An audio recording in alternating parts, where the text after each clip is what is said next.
ठरलं तर मग मालिकेच्या आजच्या भागामध्ये आपण पाहणार आहोत. आता बेडरूममध्ये बसून अर्जुन आठवत असतो. काय आठवत असेल बरं सायलीला, काय काय आवडत असेल या सगळ्याची त्याला यादी बनवायची असते. खरं तर ना हे सगळं काम आहे ना त्याला करायला सांगितलेलं असतं कल्पनानं, पण कल्पनाच्या या सगळ्या काही गोष्टी त्याच्या डोक्यातच जात नसतात. म्हणजे त्याला ना काही आठवतच नसतं की सायलीला काय काय गोष्टी आवडत असतील. तेवढ्यातच रूममध्ये सायली आली असं त्याला वाटतं, म्हणून तो बोलतो की बायको ये आतमध्ये, आता तूच राहिली होतीस. पण तेवढ्यातच कल्पना तिथे येते. कल्पना आता अर्जुनला म्हणते की काय रे अर्जुन, काय झाले का यादी बनवून, तुला मी सांगितली होती ती. तर अर्जुन ततपप करू लागतो. त्याच वेळेला आता लगेच लक्षात येतं की काही यादी वगैरे याने केलेली नाही आहे. मुळात ह्याला काहीच गोष्टी आठवत नव्हत्या आणि आता या सगळ्या गोष्टी तो लिहित आहे याचा अर्थ याला काहीच माहीत नव्हतं. तर दुसरीकडे मात्र कल्पना म्हणत असते की तू काही कर, कोणतेही प्रयत्न कर, पण लवकरात लवकर या सगळ्याचा शोध घे. म्हणजेच तिला काय आवडतं काय नाही या सगळ्याबद्दल मला सांग. आणि मुळात तिचा जो काही 5चा अलार्म असतो ना तो सुद्धा आपल्याला बंद करायचा आहे, जेणेकरून एक दिवस तिला निवांत झोपता येईल. हेच आता कल्पनाचा उद्दिष्ट असतो. कारण पूर्णपणे तो दिवस आहे ना सायलीला आराम द्यायला हवा आणि म्हणूनच तिनं आता सायली डे सेलिब्रेट करायचा ठरवलेलं असतो. हा सायली डे तर सेलिब्रेट करायचं त्यांचं तर ठरत असतं, पण अर्जुनकडे आता कोणतेही क्लू नसतात. म्हणजे सायलीला काय आवडतं काय नाही या कोणत्याही गोष्टी नसतात. परंतु कल्पना म्हणते की ह्या रात्रीत तू मला नक्कीच सगळ्या काही गोष्टी शोधून देशील, यावर सुद्धा माझा विश्वास आहे. 5 वाजता तुला अलार्म बंद करायचा आहे, पण तुला स्वतः लवकर उठून खाली यायचं आहे आणि मला ज्या ज्या काही गोष्टी आहेत म्हणजे सायलीला काय आवडतं काय नाही याबद्दल मला सगळं काही तू सांगायचं आहे. असं देखील आता कल्पना जी आहे ती अर्जुनला म्हणू लागते.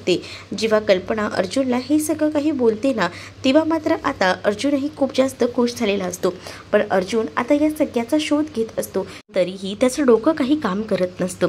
कारण ना त्याला समजत असतं की आता आपण जरी सगळ्या गोष्टी शोधून काढल्या तरी ते एका रात्रीत कशा काढायच्या. तेवढ्यातच तो आता त्याची बुक म्हणून शोधायला जात असतो. तेवढ्यात तिथून त्याची स्क्रॅप बुक खाली पडते. स्क्रॅप बुक खाली पडल्याबरोबर आता त्याच्या लक्षात येतं की अरेच्छा हे काय, म्हणजे मी जे काही शोधत होतो त्याचा निकाल तर लागलाच. म्हणजे मला आता एक चांगली आयडिया सुचली आहे. आता काही झालं ना तरी हे असंच सगळं काही होईल. म्हणजे काय तर खरं तर ज्या काही गोष्टी आहेत त्याचं नियोजन आता अर्जुनला कळलेलं असतं. म्हणजे जर आपल्याला सायलीबद्दल माहिती हवी असेल तर स्क्रॅपबुक ही एकच मेव मार्ग आहे. आपण सायलीला सुद्धा स्क्रॅपबुक लिहायला सांगूया. तर दुसरीकडे मात्र आता महिपतच्या माणसाने काम केलेलं असतं. महिपतच्या माणसाला सगळी इन्फॉर्मेशन अर्जुनच्या घरातल्या व्यक्तींची काढायला सांगितलेली असते. तर तो गुंड जो असतो तो महिपतकडे येतो आणि महिपतला म्हणत असतो की साहेब हे बघा, तुम्ही ज्या पद्धतीनं मला सगळ्या काही गोष्टी सांगितल्या त्या पद्धतीने मी सगळी इन्फॉर्मेशन काढली आणि त्याच वेळेला जे काही मोबाईलमध्ये फोटोज मिळवलेले असतात ना ते फोटोजही आता तो दाखवू लागतो आणि म्हणत असतो की बघा ही सगळी त्याची फॅमिली आहे आणि तुम्ही फक्त सांगा की कुठून सुरुवात करायची आहे, मग आपण तिथून सुरुवात करूया. असं देखील आता तो गुंड जो आहे तो म्हणत असतो. तर दुसरीकडे आता महिपत जो असतो तो म्हणतो की आपल्याला सुरुवात ना आधी इथून करायची आहे. म्हणजेच आधी आपल्याला या त्याच्या बहिणीपासून घाव घालायचा आहे. त्याची बहीण कधीमध्ये येत असते माहेरी आणि त्याचसोबत तिचा नवरासुद्धा इथे नसतो. म्हणजे तिचा नवरा फॉरेनला असतो. त्यामुळे आपण तिच्यावर घाव घालू शकतो. पहिल्यांदा आपण तिच्यावर घाव घालायचा आणि हळूहळू पूर्ण खानदान जे आहे सुभेदार कुटुंब त्याला उद्ध्वस्तसुद्धा करायचं. असं काहीचं प्लॅनिंग जे आहे ते आता त्याच्या डोक्यात सुरू असतं आणि त्याबद्दलच तो आता सांगत असतो. आणि हे जे काही प्लॅनिंग आहे ते जेव्हा तो सगळं काही सांगतो ना तेव्हा मात्र आता खूप मोठा धक्का जो आहे त्या माणसाला बसलेला असतो. कारण आता त्या बाईकडे जायचं असतं आणि मुळात म्हणजेच अस्मिताला त्रास द्यायचा असतो आणि ही सुपारीच खरं तर या माणसाला महिपतकडनं मिळालेली असते. त्यामुळे महिपतही म्हणत असतो की आता मलाही पाहायचं आहे की कशा सगळ्या काही गोष्टी घडत असतात आणि या सगळ्या गोष्टीतून मी मार्ग तर काढणारच, काही झालं तरीसुद्धा. असा देखील आता महिपत विचार करतो. कारण झालेला साक्षीचा त्रास त्याला सारखा त्याच्या डोळ्यासमोर येत असतो आणि म्हणूनच तो ठरवतो की नाही या सगळ्या त्रासातून मुक्त तर करायलाच हवं ना. त्यासाठी आपण जे आहे ते ह्याच्या खानदानाला उठवायला हवं. तर दुसरीकडे आता स्क्रॅप बुक जी आहे ती आता मागून ठेवलेली असते. तर ती जेव्हा मागून ठेवली जाते तर दुसरीकडे मात्र आता ती स्क्रॅप बुक पुन्हा एकदा भरायचं काम जे आहे ते आता अर्जुनचं सुरू असतं. अर्जुनसोबत तिथे ती येते आणि अर्जुनला म्हणत असते की काय चाललंय काय नेमकं. त्यावर अर्जुन ती स्क्रॅपबुक दाखवू लागतो आणि म्हणत असतो की आम्ही जेव्हा लहान असायचो ना तेव्हा अस्मिताताई मी सगळेजण अशा पद्धतीने स्क्रॅपबुक भरायचो आणि आमच्या स्कूलमध्ये सुद्धा असं असायचं. म्हणजे आता स्क्रॅपबुकमधले सगळ्या काही गोष्टी असतात, सगळ्या काही जुन्या आठवणी त्या सगळ्या काही लिहून ठेवायच्या. आणि जेव्हा आपण या सगळ्या काही जुन्या आठवणी लिहून ठेवतो ना तेव्हा मात्र आपल्याला ऐनवेळेला ज्या काही गोष्टी हव्या आहेत त्या तर लगेचच एकदमच सोप्या पडतात. आणि मुळात ना अर्जुनला सायलीच्या मनात काय काय आहे त्यासोबत सायलीच्या भूतकाळातील गोष्टी, सायलीच्या लहानपणीच्या गोष्टी या सगळ्या काही जाणून घ्यायच्या असतात. आणि त्याला आता हा एकमेव मार्ग सापडत असतो आणि म्हणूनच तो देखील विचार करतो की आपण तिच्याकडनं स्क्रॅपबुक लिहून घ्यायची. मुद्दामूनच तो सांगू लागतो की ही स्क्रॅपबुक जी आहे ना ती आम्ही अशी भरायचो, पण तुझ्याकडे तर नाही आहे ना स्क्रॅपबुक, मग एक काम का करत नाही तू सुद्धा स्क्रॅपबुक भर ना. माझ्याकडे एक्स्ट्राची स्क्रॅपबुक आहे, थांब तुला मी दाखवतो. आणि असं बोलून जी काही त्यांनी स्क्रॅपबुक ऑर्डर केलेली असते ना ती ऑर्डर केलेली स्क्रॅपबुक तो बाहेर आणतो. खरं तर 2 ऑर्डर केलेल्या असतात. आता सायलीसमोर ती स्क्रॅपबुक स्वतःची सुद्धा लिहायची असते नव्यानं, कारण सायलीने सुद्धा ती स्क्रॅपबुक लिहावी असं आता त्याला वाटत असतं आणि म्हणूनच तो अशी आयडिया करतो. तर सायली मात्र म्हणत असते की काय हो तुम्ही पण, म्हणजे मला माहिती आहे ही स्क्रॅपबुक मला लिहायची आहे, तुम्हाला माझ्याबद्दल काही माहीत नाही. आजचा जो काही KYPचा गेम झाला त्यामुळे मला तर कळलंच की तुम्हाला माझ्याबद्दल काही माहीत नाही. हे देवा, काही नवरा भेटला यार मला, म्हणजे माझ्यावर इतकं प्रेम करणारा पण त्याला माझ्या काहीच गोष्टी माहीत नाही. म्हणजे माझ्यावर प्रेम तर करतो पण त्याला माझ्याबद्दल काहीच माहीत नाही, हे किती विशेष आहे ना. असं बोलून ती आता टोमणा मारत असते. तर ही गोष्ट जी आहे ती आता अर्जुनला समजते. अर्जुन जो आहे तो लगेच आता सायलीला म्हणतो की हां बस ना आता सायली, अजून किती बोलणार आहात, बस झालं ना, आपण नाही स्क्रॅपबुक भरूया. तर आता सायली म्हणते की हो मी भरणारच आहे स्क्रॅपबुक, मला नाही कल्पना आवडली आहे, मी भरते, त्यासाठी तुम्ही तुमची नव्याने भरायची गरज नाही असं देखील ती आता मुद्दामूनच बोलू लागते. जेव्हा आता ती हे सगळं काही मुद्दामून बोलते ना तेव्हा मात्र आता सायलीला हसू येतं. तर अर्जुन सुद्धा आता हसत असतो. अर्जुन सायलीला ती स्क्रॅपबुक लिहायला सांगतो. तर सायली आता ती स्क्रॅपबुक लिहित असते. त्यामध्ये तिच्या सगळ्या आवडीनिवडी त्यासोबत तिच्या भूतकाळात घडलेल्या गोष्टी हे सगळं काही आता सायली तिथे लिहायला सुरुवात करते. मुळात ना सायली या सगळ्या गोष्टी जेव्हा लिहित असते ना तेव्हा खरं तर अर्जुन मनातल्या मनात विचार करतो की या सगळ्यामुळे मला बऱ्याच गोष्टींचा क्लू लागणार आहे. म्हणजेच सायलीच्या भूतकाळात काय घडलं होतं, काय झालं होतं, तिचे आई बाबा याबद्दल तर आपल्याला शोधायचंच आहे, पण आपल्याला या सगळ्यातून ही एकमेव माहिती मिळू शकते असं देखील आता अर्जुन जो आहे तो विचार करतच बोलत असतो. सायली आता पूर्णपणे स्क्रॅपबुक वगैरे लिहिते. तिच्या सगळ्या काही आवडीनिवडी आहे, तिच्या भूतकाळातील गोष्टी, तिचं सगळं काही लिहून झालेलं असतं. आता अर्जुन म्हणतो की दे इथे, मी वाचतो ती स्क्रॅपबुक. पण आता सायली म्हणत असते की नाही आता खूप जास्त रात्र झाली आहे, आपण झोपायला हवं, आपण उद्या सकाळी याबद्दल डिस्कशन करूया आणि तेव्हा तुम्ही माझी स्क्रॅपबुक बघा असं देखील सायली आता अर्जुनला सांगू लागते. आणि ती म्हणते की आधी झोपायला खूप जास्त उशीर झालाय, आपण झोपूया चला. असं बोलून ते दोघंही जण झोपी जातात. तर दुसरीकडे आता नागराज आणि त्याचसोबत सुमनही झोपलेले असतात. नागराजचा फोन वाजत असतो म्हणून सुमनला जाग येते. सुमन विचार करते इतक्या रात्री कोणाचा फोन आला असेल आणि म्हणूनच ती बघायला जाते. तर काय तिथं फोन आलेला असतो, तो म्हणजे आता या महिपतचा. नागराजला महिपतचा फोन आलाय हे आता सुमननं पाहिलेलं असतं. सुमन विचार करते की या माणसाचा आता का बरं फोन आला असेल. त्याच वेळेला आता ती विचार करते की नाही आपल्याला बघायलाच लागेल नागराज महिपतशी काय बोलतो ते, माझ्यासमोर तर हे काहीच बोलणार नाहीत. म्हणूनच आता सुमन जी आहे ती बाहेर जाते. सुमन तो मोबाईलवरचा तो कॉन्टॅक्ट बघते की महिपतचा आहे आणि ती लगेच आतमध्ये गेलेली असते. आणि तेवढ्यातच ती जेव्हा तिकडनं निघून जाते ना तेव्हा त्या फोनच्या आवाजाने नागराजला जाग येते. नागराज पाहतो तर काही महिपतचा फोन. तो सुद्धा आता विचार करतो की या माणसाला झालंय तरी काय, म्हणजे इतक्या रात्री या माणसाने फोन का केला. आणि तो मागे वळून बघतो तर काही सुमन नसते. मग त्याच्या लक्षात येतं आणि तो म्हणतो की बरं झालं की सुमन नाही आहे, नाहीतर माझी तर वाटच लागली असती असा विचार करून तो लगेच फोन जो आहे तो कट करायचा प्रयत्न करत असतो. पण सुमन जे आहे ना ते सगळं काही बोलणं दारात उभं राहून ऐकत असते. त्यामुळे तिला सुद्धा आता कळून चुकलेलं असतं की याच्या फोनवर महिपतचा फोन आलेला आहे. त्यानंतर आता सुमन आतमध्ये येते. त्याच वेळेला आता नागराज तिला म्हणतो की काय गं कुठे गेली होतीस.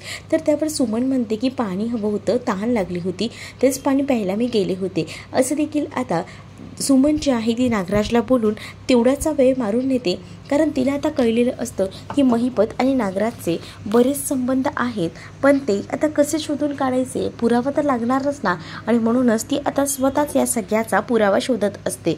आणि जेव्हा या सगळ्या गोष्टी ती शोधत असते ना, तेव्हा दुसरीकडे मात्र आता सुमन जी आहे ती आता येऊन गुपचूपपणे नागराजच्या बाजूला झोपलेली असते. नागराज खूप मोठ्या संकटात असतो, कारण त्याच्या फोनवर ना कंटिन्यू महिपतचा कॉल येत असतो. दुसरीकडे आता सायली झोपली का हे अर्जुन पाहतो, तर त्याच्या लक्षात येतं की सायली तर एकदम गाढ झोपली आहे.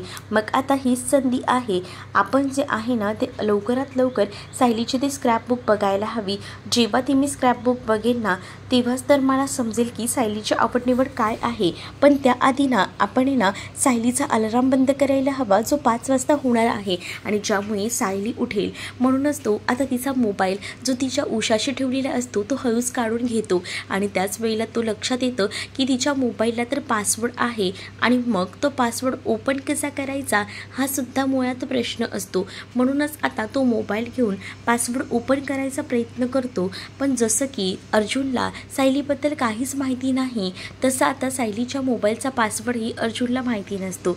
तो विचार करतो की आमच्या लग्नाची ॲनिव्हर्सरी डेट असेल का, हां तसं असू शकतं. आणि म्हणूनच ती लग्नाच्या ॲनिव्हर्सरीची डेट म्हणजेच ज्यांचं जेव्हा लग्न झालं होतं ती डेट तो टाकून बघतो. आणि जेव्हा ती डेट तो टाकतो ना, तेव्हा मात्र आता ती डेट टाकल्यानंतर मोबाईलचा पासवर्ड ओपन होतो. मोबाईलचा पासवर्ड ओपन होताच त्याच्या लक्षात येतं की चला आता आपल्याला लवकरात लवकर हा अलार्म बंद करायला हवा.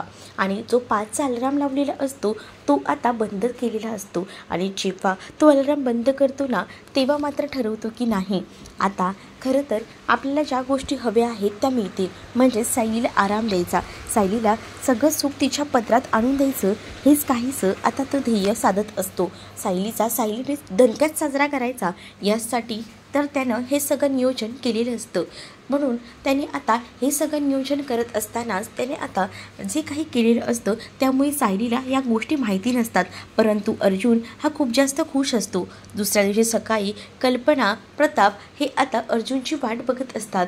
6 वाजले तरी अजून कसा नाही आला हा मुलगा, ह्याला तर सांगितलं होतं की अलार्म बंद कर, काय माहिती काय केलं आहे. तर तेवढ्यातच आता अर्जुन रूममधनं बाहेर येताना प्रताप यांना दिसतो. प्रताप आता कल्पनाला म्हणतात की तो बघ आलाय. काय ना या बायकोवरचं प्रेम आहे ना, नवऱ्याला शांत झोपूही देत नाही. काही हवं असतं, म्हणजेच कसं सगळ्या काही गोष्टी व्यवस्थित हव्या असतात. म्हणूनच तर नवरा बायकोसाठी काही करायला तयार असतो. आजही बघ ना, अर्जुन किती लवकर उठलाय, नाहीतर एवढ्या लवकर उठतो का. त्यालासुद्धा सायलीवर प्रेम आहे, म्हणूनच त्याने ह्या सगळ्या गोष्टी हँडल करायचं काम घेतलं आहे ना. आणि त्याच वेळेला आता अर्जुन जो आहे तो खाली येतो. अर्जुन ज्या वेळेला खाली येतो तेव्हा मात्र आता अर्जुन म्हणत असतो की आई आपलं काम झालं आहे, म्हणजेच ती अजूनही झोपली आहे. मी रात्रीच अलार्म बंद केला होता. आणि मग आवड्यानिवडीचं काय, म्हणजे तिच्या सगळ्या कोणत्या गोष्टी आपल्याला कळत नाही येत ना, तिला काय आवडतं. त्यावर अर्जुननं त्याची स्क्रॅपबुकसुद्धा आणलेली असते. आणि ती स्क्रॅपबुक जो आहे तो अर्जुन आता कल्पनाच्या हातात देतो. आणि कल्पनाला म्हणू लागतो की बघ मम्मा, यामध्ये सगळं काही आहे. सायलीला ज्या ज्या गोष्टी आवडतात ना, त्यामध्ये सायलीनं सगळं काही स्वतः लिहिलेलं आहे. आणि हे जेव्हा आता कल्पनाला समजतं तेव्हा कल्पना देखील खूपच जास्त खुश होते. कल्पना म्हणते, अरे मस्तच काम झालं हे, म्हणजे यामध्ये सायलीच्या सगळ्या आवडीनिवडी आहेत ना. अर्जुन म्हणतो की हो आई, तुला ज्या ज्या गोष्टी हव्या आहेत ना त्या सगळ्या गोष्टी या स्क्रॅपबुकमध्ये आहेत, मग तू बघू शकतेस. आणि आता ती वही ओपन करून सगळ्या काही गोष्टी ती बघत असते. आणि त्यामध्ये बऱ्याचशा गोष्टी आता समजलेल्या असतात. त्या सगळ्या गोष्टी ती आता ठरवते की चला आता आपल्याला काही झालं तरीसुद्धा हे या गोष्टी अशाच पुढे ढकलायला हव्यात. आणि मस्तपैकी आपण जे आहे ते आपल्याला साध्य करायचं आहे ते करू शकतो. म्हणजेच आपल्याला हा सायली डे दणक्यात साजरा करता येईल. हे नियोजन तर आता करून ठेवलेलंच असतं. हे सगळं नियोजन तर आता झालेलं असतं. तर दुसरीकडे मात्र आता जे असतात ते मात्र म्हणत असतात की चल प्रतिमा, आपल्याला गोळ्या घ्यायला हव्यात. त्याच वेळेला मी तुझ्या गोळ्यांच्या बाबतीत कोणताही अलगर्जीपणा आता करणार नाही आहे. मी स्वतः तुला ह्या गोळ्या देणार आहे, जेणेकरून तू लवकरात लवकर बरी होशील. तिकडे म्हणजे सुभेदारांकडे गेल्यावर सायली जशी जबाबदारी घेते ना तुझी, तशीच मी देखील घेणार आहे. आणि त्याच वेळेला आता सुमन म्हणते की हे सगळं माझ्यामुळे झालं आहे ना. पण त्यावेळेला आता लगेच रविराज म्हणतात की नाही गं, तसं काय आहे ना, तुला ज्या गोळ्या तन्वी देत होती त्याच तर गोळ्या तू द्यायचं काम करत होतीस. तुलाही कुठे माहीत होतं की ह्या गोळ्या अशा असतील. नागराज आता पटकनच बाहेर जात असतो. सुमन त्याला थांबवते तर नागराज चिडतो. नागराज म्हणतो की काय आहे, बाहेर जाताना प्रत्येक वेळेला विचारायलाच हवं का? सुमन म्हणते की मी तुम्हाला नाश्ता केला आहे का यासाठी थांबवत होते, पण इथे नागराज म्हणतो की माझं महत्त्वाचं जरा काम आहे, ते काम करण्यासाठी मला जायचं आहे, त्यामुळे मी नंतर काही ते खाईन असं बोलूनच आता तो निघालेला असतो. जसं काही नागराज निघतो तसं सुमनही त्याच्या मागोमाग जायला बघत असते. सुमन म्हणते की मला ना जरा भाजी आणायची आहे, मी जाऊन येते. त्यावर आता प्रतिमा म्हणते की अगं भाजी तर आहे ना आपल्याकडे. नाही वहिनी, भाज्या जरी असली तरी फळं काही संपली आहेत, ती फळंही आणायची आहेत. तर प्रतिमा म्हणते की थांब, मीही तुझ्यासोबत येते, आपण दोघेही जाऊया. पण आता सुमन म्हणते की नको वहिनी, तुम्ही आराम करा, मी पटकन जाते आणि पटकन येते असं सुमन म्हणते. कारण सुमनला ना आता काही झालं तरी नागराजचा पाठलाग करायचा असतो आणि सगळी माहिती काढून घ्यायची असते. त्यामुळे आता सुमन लगेच जाते. तर प्रतिमा रविराजांना बोलत असते की सुमनचं काहीतरी चाललं आहे, पण ती आपल्याला ही गोष्ट सांगत नाही आहे. पण काय चाललं आहे ना खरंच कळत नाही आहे, काहीतरी ती गोष्ट आपल्यापासून लपवते. मी बरेच दिवस बघते ते थोडी ना उदास आहे, पण त्याचं कारण काही कळत नाही आहे असं देखील आता प्रतिमा रविराजांना बोलते. तर प्रतिभाचं बोलणं ऐकून रविराजही विचार करत असतात. तर इकडे मात्र आता रूममध्ये सायली एकदम गाढ झोपलेली असते. अचानकपणे सायलीला जाग येते. सायली आता अर्जुनला बघते. अर्जुनही उठलेला असतो. कधीही अर्जुन लवकर उठत नसतो आणि आज चक्क जेव्हा ती झोपेतनं उठते तेव्हा समोर अर्जुनला बघते, तेव्हा ती चकित होते आणि अर्जुनला म्हणते हे काय, आज तुम्ही इतक्या लवकर उठलात? आणि जेव्हा ती आपल्या मोबाईलमध्ये बघते ना तेव्हा 7 वाजलेली असतात आणि 5 वाजता उठणारी मुलगी 7 वाजता उठते म्हटल्यावर तिची आता खूप जास्त लगबग होऊ लागते. ती आपली बेडशीट वगैरे सगळं काही आवडते, ब्लँकेट ठेवून देते आणि त्याच वेळेला आता ती अर्जुनवर चिडते. अर्जुनला म्हणते काय हो, तुम्ही मला सांगितलंही नाही, आपल्याला सगळी तयारी करायची आहे, पण तुम्ही याबद्दल मला उठवलं का नाही? मग एक दिवस बायको झोपलीच म्हणून काय झालं? पण आता सायली म्हणते की अहो सगळं काही आवरायचं आहे, सगळ्यांच्या नाश्त्याची तयारी करायची, शिवाय बाप्पासुद्धा घरात आहेत, तुम्ही पण ना थांबा, तुम्ही व्हा बाजूला असं बोलून सायली आता अर्जुनला बाजूला करते. अर्जुनचं काही देखील ऐकून घेत नाही, कारण आहे ना तिला सगळ्या गोष्टी व्यवस्थित सेट करायच्या असतात. ती लगेच आंघोळीला वॉशरूममध्ये निघून जाते. तर अर्जुन मात्र आता म्हणतो की आज तुझ्यासाठी बरेचसे सरप्राईज आहेत बायको, आता फक्त बघत बस काय काय तुझ्या समोर मी आणून ठेवतोय ते, असं देखील आता तो म्हणू लागतो. तर इकडे मात्र आता सायली जेव्हा आंघोळीवरून येते ना तेव्हा समोर पाहते तर काय, समोरच्या ड्रेसिंग टेबलवर एक असा छान बुके ठेवलेला असतो आणि त्यामध्ये एक नोटसुद्धा लिहून ठेवलेली असते, माझ्या आयुष्यातील खास माणसांसाठी ही खास गिफ्ट. आणि त्यामुळे आता सायली खुश असते. तर खाली गेल्यानंतर सायलीला परत एकदा फुलं मिळतात, ती प्रताप आणि कल्पनाने दिलेली असतात. तर सायली म्हणते की हे सगळं काय आहे? तर सायलीला सगळीजणं म्हणतात की आज आम्ही सायली डे सेलिब्रेट करणार आहे, त्यामुळे आम्ही सांगू ना ते सगळं काही तुला ऐकावंच लागेल. त्यामुळे आता सायलीही खुश असते. तर दुसरीकडे अर्जुननं सायलीच्या केसात गजराही माळलेला असतो, त्यामुळे सायली खुश असते. पण इथं अस्मिता हिचा जीव मात्र धोक्यात असतो, कारण आता महिपतच्या माणसांनी आता अस्मितावर हल्ला करायचं ठरवलेलं असतं. बिचारी अस्मिता रस्त्याने चालत असते, ती खरं तर आता यायला निघालेली असते अर्जुनकडं. पण त्याच वेळेला आता जेव्हा ती तिथे यायला निघालेली असते तेव्हा तिच्या मागे ना ते गुंड लागलेले असतात आणि अस्मिताला समजतं की आपल्या मागे कोणीतरी आहे आणि म्हणूनच अस्मिता मागे बघते. तर ते गुंड मात्र अस्मिताच्याच मागे धावत धावत येत असतात.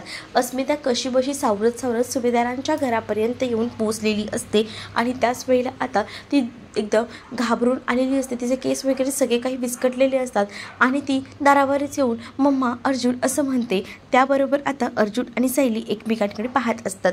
तर तुम्हाला हा भाग कसा वाटला हे नक्कीच मला कमेंटमध्ये सांगा आणि अशाच नवनवीन भागांसाठी आपल्या चॅनललासुद्धा सबस्क्राईब नक्कीच करा. व्हिडिओ आवडला असेल तर व्हिडिओला लाईक करायला विसरू नका. चला तर भेटूया पुढच्या भागामध्ये. तोपर्यंत टाटा बाय.